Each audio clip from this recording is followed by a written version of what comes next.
તો મોરબીમાં ડેમી 2 ડેમનો એક દરવાજો 1 ફૂટ સુધી ખોલવામાં આવ્યો છે। મોરબી તાલુકાના 3 અને ટંકારાના 3 ગામોને એલર્ટ કરવામાં આવ્યા છે, કારણ કે ડેમનો દરવાજો ખોલવામાં આવ્યો।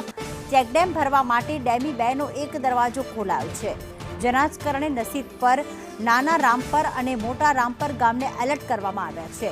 આ ઉપરાંત ચાચાપર, ખાનપર અને કોયલી ગામને પણ એલર્ટ કરવામાં આવ્યા છે। ચેકડેમ ભરવા માટે આ દરવાજો ખોલવામાં આવ્યો। જગદીશ પરમાર અમારી સાથે જોડાઈ ગયા છે। જગદીશ, 6 જેટલા ગામોને એલર્ટ કરવામાં આવ્યા છે, ત્યારે ચેકડેમ ભરવા એક દરવાજો ખોલાયો છે। આગામી સમયમાં શું બીજો દરવાજો પણ ખોલવામાં આવશે અને કેટલા સમય સુધી આ ગામોને એલર્ટ કરવામાં આવ્યા? જી પ્રીતિ, ચોક્કસથી વાત કરવામાં આવે તો મોરબીમાં હવે મોરબી જિલ્લાના ટંકારા તાલુકામાં ડેમી 2 ડેમ આવેલો છે। આ ડેમી 2 છે તેનો એક દરવાજો 1 ફૂટ 10 વાગ્યા પહેલા ખોલવામાં આવ્યો હતો, પરંતુ હાલ અપડેટ છે ને હાલ 3 દરવાજા ખોલવામાં આવ્યા છે, અને જેને લઈ મોરબી તાલુકાના 3 અને ટંકારા તાલુકાના 3 કુલ 6 ગામોને એલર્ટ કરાયા છે।